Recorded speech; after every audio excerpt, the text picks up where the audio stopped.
How much money would that be if you didn't have a habit? I mean, that would be... I would have to write it down to figure it out. It's so much money.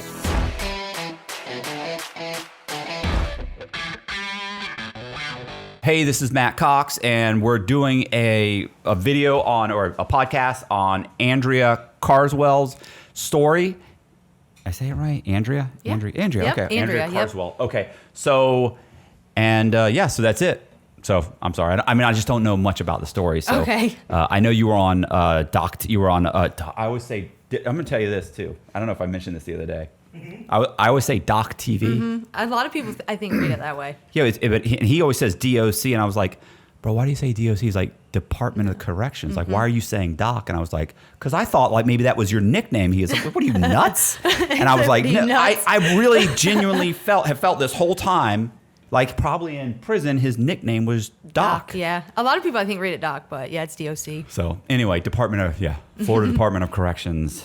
So it's DOC TV 813. Yep. And so anyway, you were interviewed on there, and so yeah, we're going to do an interview, and we're just going to talk about, you've been in prison twice. You've got 22 felonies. 22 convictions, yeah, felony convictions by the age of 22. I'm almost 32 now, but yeah. So where were you born? So I was born in Pontiac, Michigan, and then my family decided to move down here to Florida when I was about 11, like right before Detroit really started to fall. My family decided to move out of there and come down here. We lived with my grandmother for a little while, and then my parents built a house in our neighborhood. And so I started going to school. I ended up having to go to summer school after 5th grade because I was behind a little bit, which is weird or whatever to go to summer school that young. And I met one of my first friends. I went to summer school. I even failed like the 2nd grade. Oh, really? Yeah. So I met one of my first friends in Florida, and her and her family lived 2 houses down from where my parents were building their house. And she had a huge family, seven brothers and sisters total. And we got really close. But there was a lot of older, her brothers and sisters were older. So that's where I kind of started hanging out there, and we all started doing drugs together and stuff like that. When I met them, I was 11. We probably started dabbling in drugs and stuff when we turned like 13, 14, started smoking weed and doing that stuff. But then we ended up trying pain pills. When I was growing up, when I was in like the age where you're trying new drugs, experimenting, having fun, partying, it was like the pain pill epidemic. And so, unfortunately, which are super addictive, so that's what I got hooked on at the age of about 15. I was addicted to pain pills. So like through almost all my high school years. Yeah. Okay. So I don't know if people know about a pain pill addiction and stuff, but the withdrawals from it are severe. Right. You will do almost anything to get them. So that's where I was at. I was in high school still, barely struggling to make it through, trying to hide it from my parents because my family doesn't use drugs. My mom doesn't, my brother doesn't, my dad didn't. I was kind of like the black sheep of that. And so I made it through high school, barely. I mean, did they figure out, were you caught several times? You have to have been caught. Yeah. I mean, of course, my mom could see it. I was obviously skinny, drawn out, tired, staying away from home all the time. I would miss school. So they figured it out. And then I ended up, she always knew, but I would never tell her. So then finally I wanted to get clean. When I think I was about 17, I might have been, or I maybe just turned 18. I was like, I'm done. I want to get clean. So I told my dad.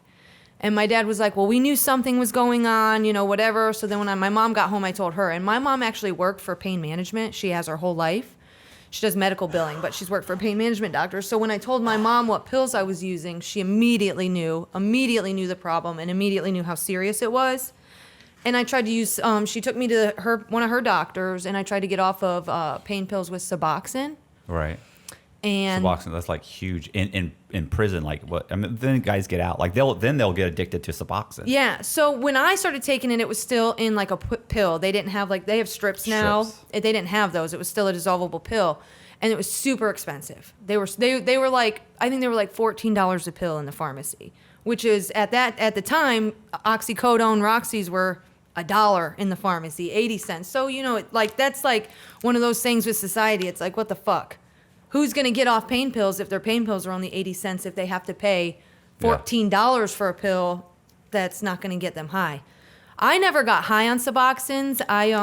What I would do is I would sell them. I ended up selling them to get pills because I didn't want to, I thought I was ready, but I wasn't. And you were 17? I was 17, maybe 18. I was it was right there, right? Getting ready to graduate high school, all that. So I did that. That didn't work. I continued to use, and eventually I started to be an IV user. I started to inject pain pills. What? Oh, pain pills? I was Yeah. going to say, because a lot of people will move from like oxys to like heroin because it's cheaper. So heroin always freaked me out. It always scared me. I don't know what it is. I guess it's just because I felt like pain pills, I knew what they were. It's a pill. It came from the pharmacy. I know what's in it. I know it could still kill me, and if I, overdose and all that. But heroin and stuff like that always freaked me out because, I was always been told about rat poison and shit like that in heroin. So I think also it's like to me it's got less of a stigma to it. To me, like I don't feel like I've ever really taken drugs, but you did take pharmaceutical drugs, Yeah. and I'm thinking, well, yeah, but I had a prescription. Well, it doesn't matter. Yeah. Like, what are you doing? Like, what's the difference between that if you didn't have so the difference is I have a script. Mm-hmm. The doctor said it was okay. Yeah. So it's just stupid. And But the in my doctors were mind, just it made it legal okay. drug dealers back then. Yeah. Yeah. They were just legal drug dealers. So I forgot where I was at. Sorry. You were you're the good. Suboxone, and then you were swithed to oxycodone. You were actually Oh yeah, so I ended up not getting clean with Suboxone. You were shooting oxycodone. So I started shooting oxycodone because just snorting Oxycontin and Roxy's wasn't enough anymore. So I had started shooting it, I was one of like the first in like my friend group, our whatever, to start shooting. So it was weird. How do you even figure that out? What to shoot? Yeah. I mean, it's a pill. So I dissolve did it? I was hanging out with this kid who actually the first thing I ever had shot in my life was cocaine, to be honest. I was hanging out with this kid and we were, snorting pills, whatever, and he was shooting pills. Well, I didn't want to shoot pills, but he's like, well, try cocaine. So I shot cocaine. Well, then after that, I was like, you know what? Now I want to try shooting pills. And then, you just dissolve it. But somebody teaches you. Right. You just find out how. It's scary at first, especially injecting yourself. You're like, oh my God, what if I blow my vein up? Da-da-da. But the need to use the drug overrides all that fear. Yeah. Yeah. So it overrides it. So I went there. And I started dating a guy who was 17 years older than me. At that time, I was 19 probably at this time. I had gone to jail for like 6 months for some misdemeanors for petty thefts, and I did like 6 months for that, and I got out and started dating this guy who was 17 years older than me. He did pills, went to the doctor, all that, and he would write fake prescriptions. So I was with him, and he would buy the blank prescription paper, and he would take them to somebody to print them out. Well, I was and he would pay them for it. Well, this was before they had the federal the system. Way before. Yeah. This is so when you could doctor shop. You could doctor shop. This is when I specifically remember this. It was in 2011. I remember reading an article that Rick Scott said that we could not afford that system in Florida to link the pharmacies, but we were one of the only states who did not have it. Right. Which is absolutely insane. Right. Absolutely insane. What do you mean we can't afford it? This was after he got his entire healthcare system got indicted and paid that massive fine, and then he becomes the governor of Florida, and says that we can't afford a pharmaceutical company to stop doctor shopping and fucking right. And I actually knew a guy who bought one of the hospitals that they owned. Oh wow! And they continued to just do business the same way, and then 2 years later they got indicted. Oh wow! And he ended up going to prison for like 5 years or something. I seen a lot of, when I was in jail waiting to go to prison my second time, I seen they were bringing a lot of doctors and a lot of girls in and to tell on doctors and pharmacies and everything and bring them all down. So but the guy that owns it, he doesn't get, it's always, lower. They pay a fine and run for governor. It's crazy. So anyway, I'm sorry, go ahead. So, I started dating him, and I went with him one time when he was getting the scripts printed. And when I seen the girl doing it, I was like, I can fucking do that. I don't need to pay her $50 a script to do this. Right. So we bought at the time you could buy prescription paper online and have it delivered right to your house. 100 sheets, or 100 sheets, 4 scripts per sheet, $50. Nothing. Right. You can make, that's what, 400 scripts or whatever, So we did that, and so I started printing on myself. When we started printing on myself, at the same time, my boyfriend was also doctor shopping. So he was seeing 8 doctors a month, Plus, we were writing fake prescription in his name, my name, and then other people. So he's making that's a bunch of money. It's a bunch of money, but we're also using. Right. You know, he's doing 9 and 10 pills in a shot. You know what I mean? And I'm doing 4 or 5. You know, whatever. So it's a lot. Like, believe it or not, like, it's crazy. I want to be like, yeah, it's a lot of money. We made a lot of money. We had a lot of shit, but we were barely paying our fucking rent. Right. You know what I mean? Barely paying rent. Rent at that time was $850 for a 3-bedroom house. Right. You know what I mean? And we're barely making that because of our habits. So we did that for a long time, and we had the whole setup. I had a fucking calendar at the house, and it would say this doctor, and we only use this pharmacy. So then, you know what I mean? So every month we were doing that. Well, then eventually you meet pharmacists who are going. for real, you know, Right. like the expo boards and shit. So eventually you meet pharmacists and stuff like that who are dirty, and then you just start buying scripts from them straight Right. out without any prescription. I met a pharmacist, and really you just approach them. You know, and they can either say yes or no, you know? And so we approached them. We asked them if we could just start buying bottles, which a bottle would be 100. A pharmacy bottle is a bottle of 100 pills. Right. And he was like, yeah. So he would sell them to us for cheaper, but he would only let us have a certain amount a month. Yeah, but it's also monitored. So, like, what's he doing? Just shorting somebody a pill or two I have here? no idea. He would tell us, I can only sell you 9 bottles a month. That was it. Because that's probably what he figured out. That's the most I can get away with. Because when you were filling your scripts, they were getting, like $1 a pill. But if he sold them to me, we'd pay him $3 a pill. Right. And then we'd go sell them at that time for 10 and 12. So, And, what's funny is, like, I honestly, like, if that's what they're doing, like, I was thinking, like, if you get 30 pills in a bottle or something, like, you never break it out and count the pills. Nope, you never break them out and count them. And most people don't take every single pill, especially when it comes to painkillers. Right. Unless you're an addict, of course. But, like, if my father was to get a prescription for painkillers, he would have them left for years. Because he would literally only take them when he needed them. So, I don't know what they were doing, but... Yeah, I guess, you know what? He could be, like, if you had a script and you hardly ever came in, but the script was on file, he could just start filling those, and the insurance company or the person wouldn't know that their script had just been filled. Mm-hmm. And okay, yeah. And if he didn't run it, and if he didn't run it through their insurance, because like I had a girl who walked prescriptions for me, she had Medicaid, so I'd take her to CVS. She'd use her Medicaid. It would cover the Roxy's, Oxys, and Xanax fully. And then I'd take her to a mom and pop pharmacy because the pharmacies were not linked. Right. And she wouldn't use her insurance. So she could run 2 scripts like that. And she could use her insurance once and not use one. How much money would that be if you didn't have a habit? I mean, that would be... I would have to write it down to figure it out. It's so much money. So at that time, they were writing scripts for Rox. You got to think oxycodones they were writing them for like $240 a month. And then they would couple them with like 90 Oxycontin 80s, and then you'd have like 90 Xanax. So that a month, if you're paying $1 in the pharmacy a pill, selling them for 10 and 12 at that time. Right. Millions. Yeah, I wrote, I wrote a story called Generation Oxy for these kids. I went to school with them. You know the book, Generation Oxy? I have it at home. Are you I serious? didn't realize that was. That book and now in prison. now that you're saying Cox, I'm like, okay. Obviously, I seen Matthew B. Cox on I have it right on my That's table. Doug Dodd. I went to school with them. I'm a year behind them. Oh, I went to okay. Hudson High with them. Yeah. Like I met all of them except for Lance, and I traded emails. The wildest one. Yeah. The wildest one. Traded emails with Lance through Doug. So I was like, Doug, ask him this, do this. So we were going back and forth.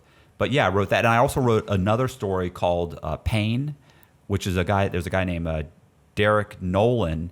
And he was, do you know who the George brothers were? No. Okay, they own the largest pain, whatever you want to say, franchise or whatever you want to call it, of pain management clinics in the country. Okay. I mean, 60, it was 60 million pills that they put out. They made like 60 or $70 million, and there were 2 twins. Wow. And the guy that actually ran the clinics for him, his name was Derek Nolan. They've actually written a book about him. There's been a documentary about him. I wrote a story about him, which is like the only version of the story from him. But he was talking about just like, he was almost like he was a manager, but he was like the bouncer. He was like, you'd walk out into he was into the like the waiting area. Mm-hmm. People are sleeping on the floor. People are dozing off because they just drove 12 hours from out of state. Right. Well, and they're also on pills. Mm-hmm. I remember he had this one thing. I'll just tell you this one thing. We keep it was because it's just always cracked me up. He said literally he had a doctor come to him one time and say, so he said like the food trucks would show up. Oh yeah. And they'd show up to feed everybody and leave. And he said, one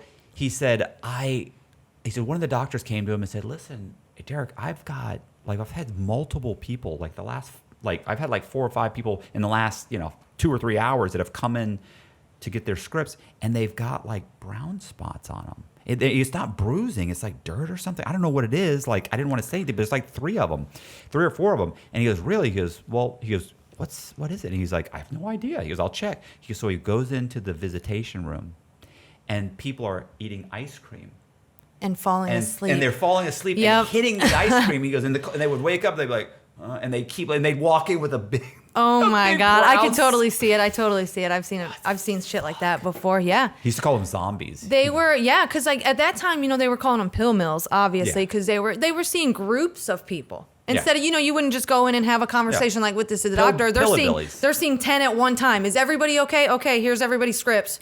Because they were just trying to get as many in and out. No insurance accepted, only cash. Only cash, no checks, no this. Insane. And then he said the cops... First visit, $500. He said, and then the cops would sit. He said the cops would sit outside. He said, and if you drove off and you had like an Alabama plate or whatever, an out of state plate, and you were leaving, he said, boom, woo! Yeah. They'd pull you right over, search your car. He said, and they'd always find something. Something, weed, meth, crack, whatever. They'd always find something because if you're driving from Ohio down to Florida to get pain pills, it's probably not your only problem. So well, and he said he was explaining like how he said then it got to the point where we would test them to make sure they were taking them. Mm-hmm. He goes, so they would know to take one before they got there. I know people that would just drop it in their pee too. Oh, okay. I didn't even know something like that would work, but plus the MRIs, like he said they had a mobile MRI machine where they would say, go, your MRI is no good. You got to go back over there, go get one, come back. It's $1,100. Mm-hmm. And it's such a fucking racket. But he would crazy. But they met all the guidelines. Like we would meet all the guidelines. Oh yeah, totally. They totally do.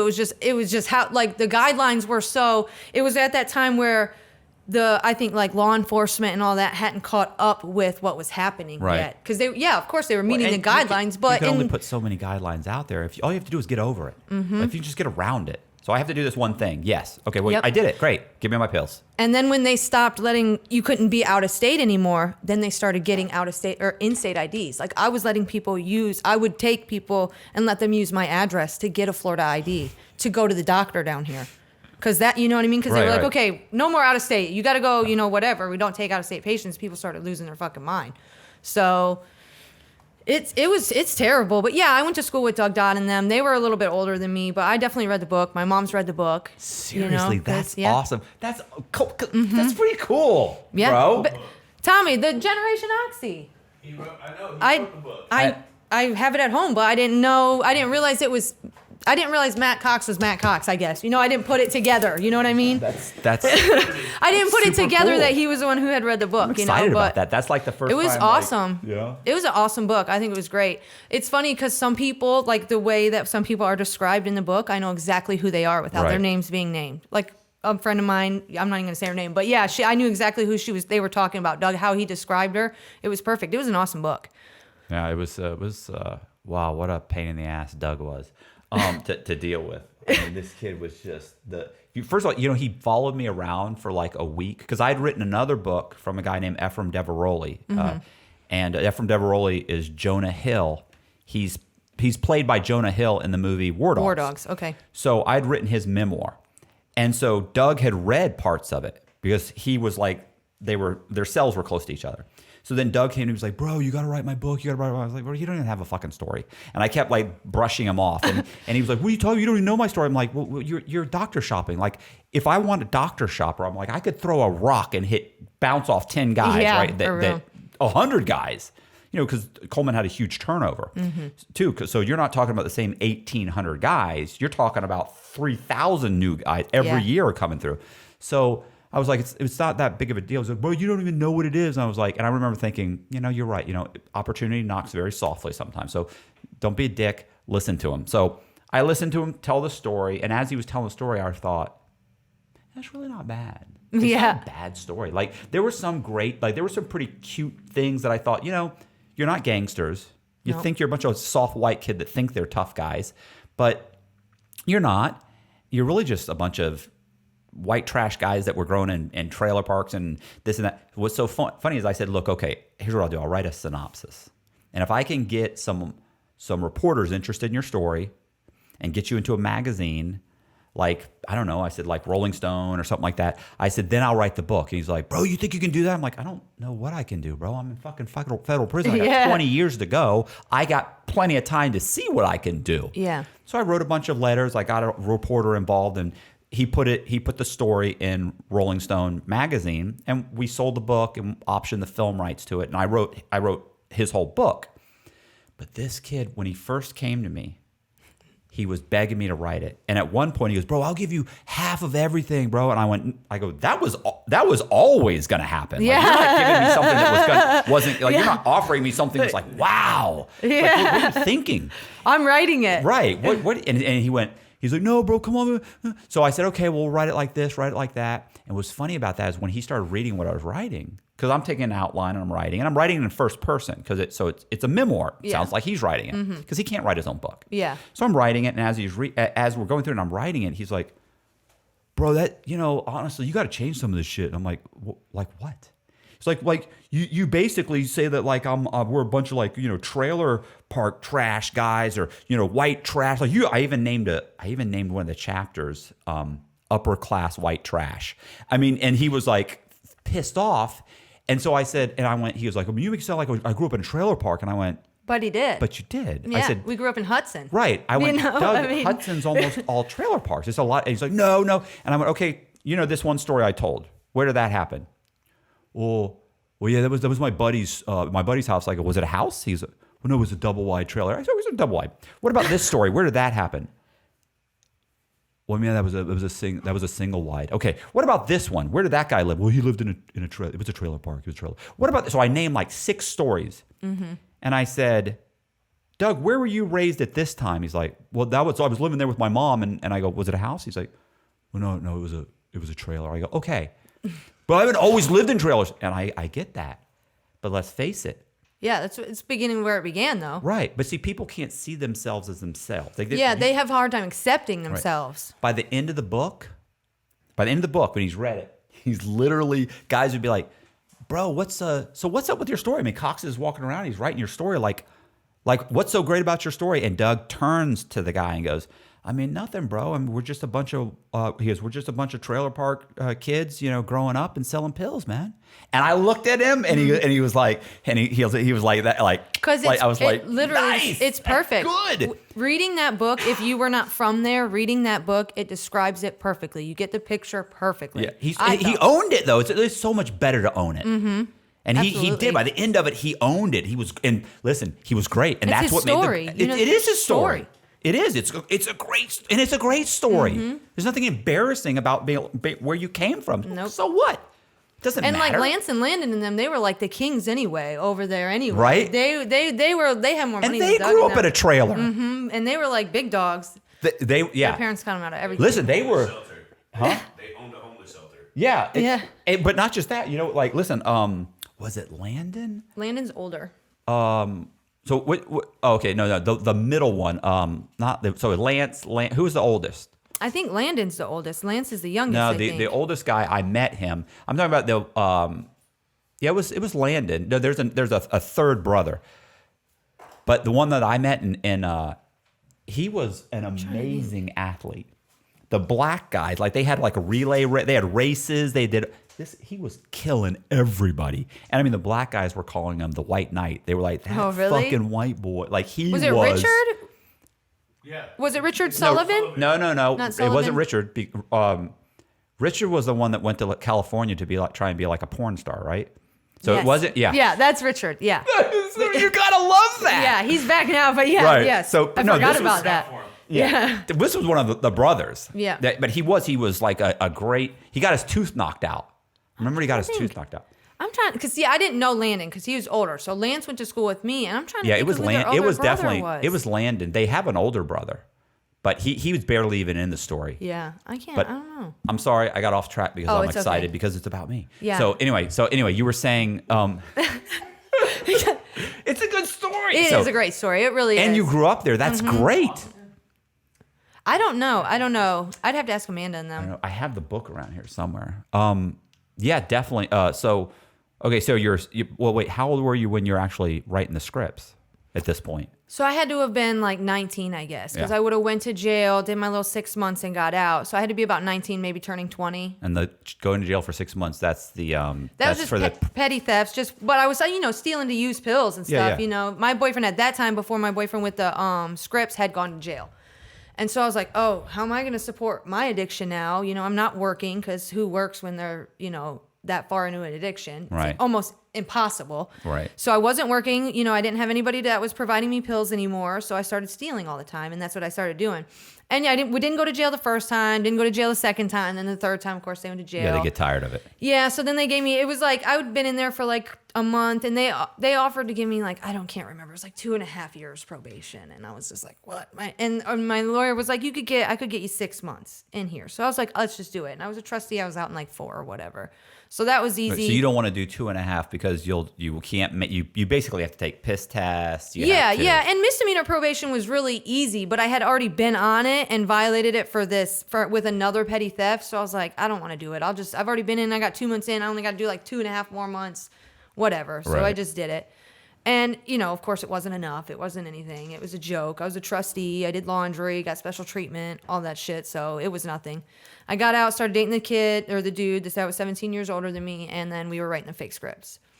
So eventually how that came to an end was we were like down on our ass. By this time we had moved out of our home. We weren't, we hadn't paid our rent. Our electric got shut off, whatever. And I was staying with a friend of mine, Stephanie. And she was a pain pill addict as well, and she had an infant son. And we all were living together, whatever. We would give her pills and, whatever. We all took care of each other. Well, one day we all woke up and she was really dope sick. We were all dope sick, but we only had enough pills for me and my boyfriend, and we were going to a doctor's appointment. So I told her, I was like, I'll take the baby with me. You just stay here, relax. We'll be back.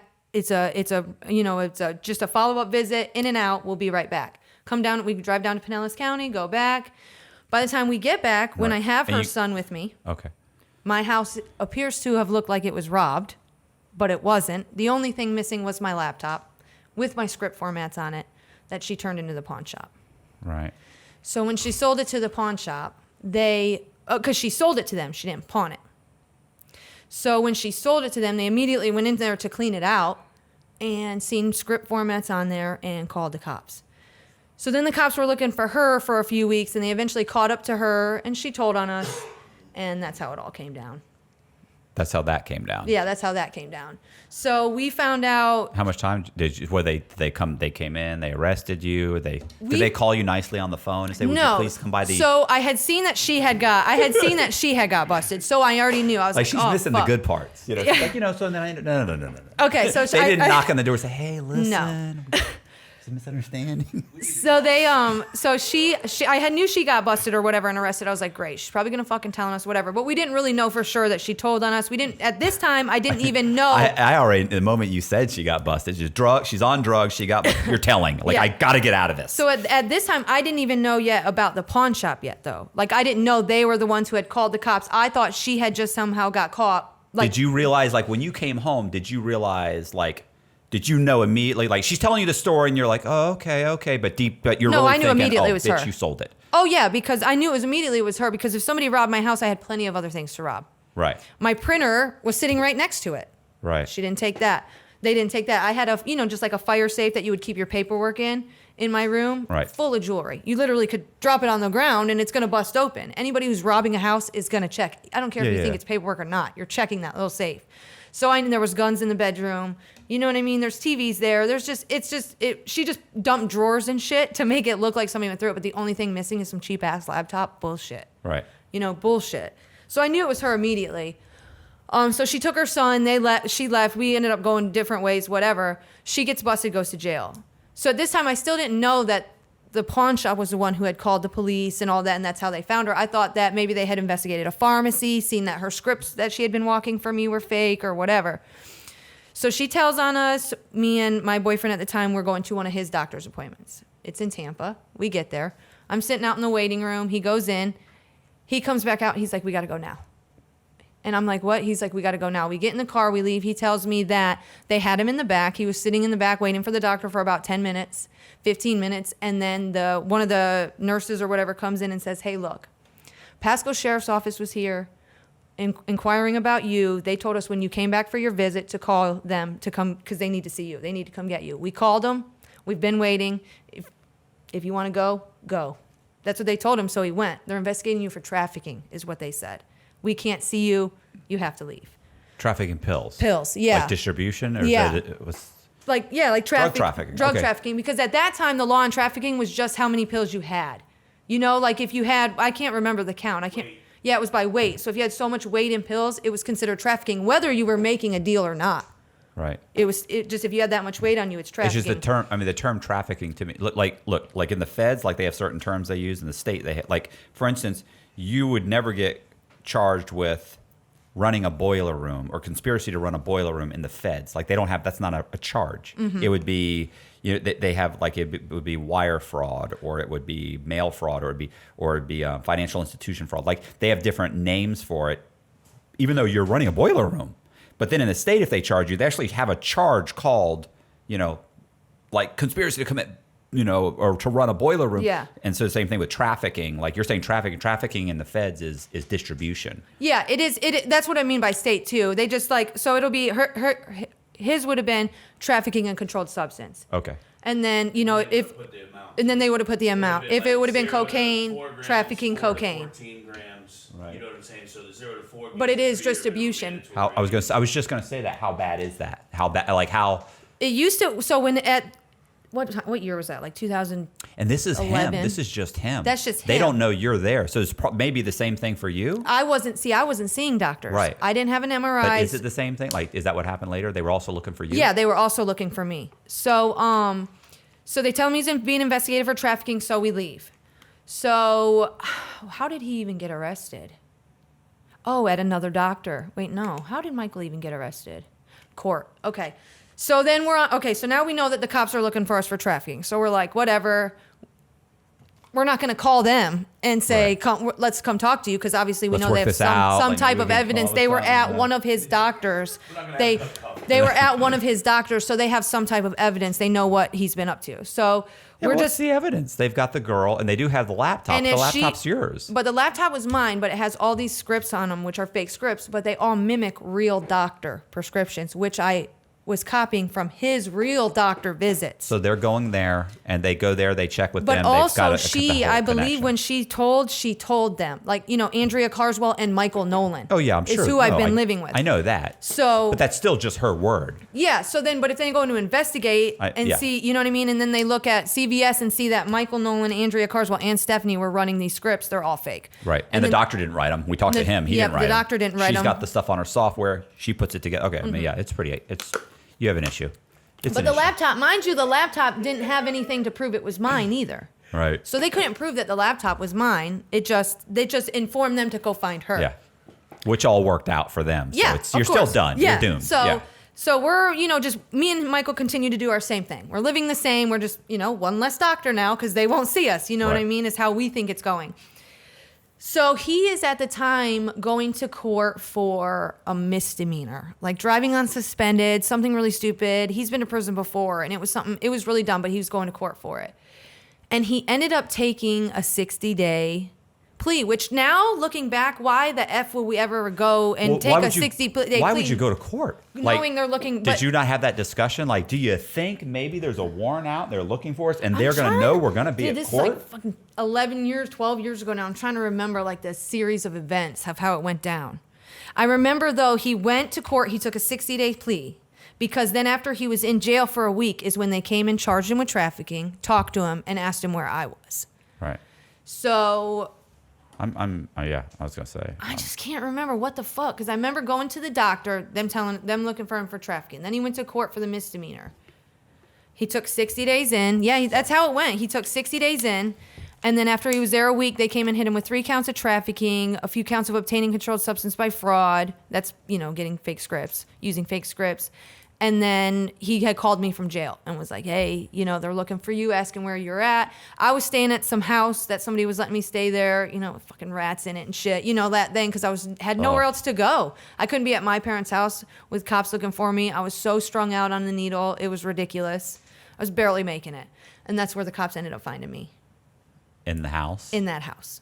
They ended up raiding me at like 7 o'clock in the fucking morning. I was 90 pounds. They threw me on the floor face down. They saved your life. Yeah. Yeah. I always love these guys. Rescue, not a rescue. Yeah, I guess, yeah. You can definitely look at it like that. Yeah. So they came in at like 7:30 in the morning, you know, of course, guns and masks and, you know, the whole. I know, like I understand you're a terrorist. That they were like they're taking down a terrorist organization. And I mean, they, you know, they said that they had been tapping my phone, and I guess they heard me say something about having a gun at the house and stuff like that. But ridiculous. So when they busted in and raided me, I had no pills. Not any pills on me. I was actually dope sick at the time.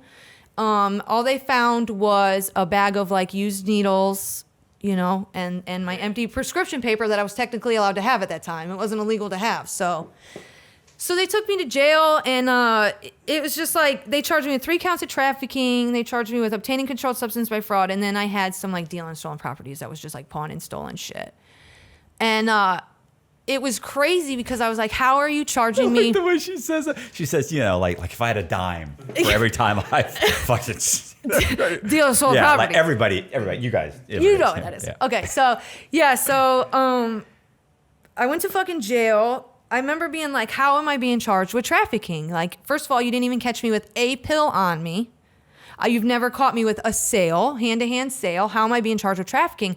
And I was told that because of the amount of pills I obtained by fraud, that it was no way I could be using all those pills. Right. But, I mean, I absolutely could have been. Right. If I wanted to. I mean, who's to say? You don't know. You know, whatever.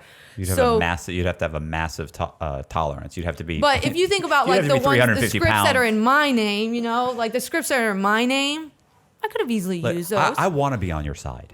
I want to. There's it's not happening. It's like when they come and they say, you know, we found 5 gallons of blood, and we can't find Jimmy, and we have it's his blood. Yeah.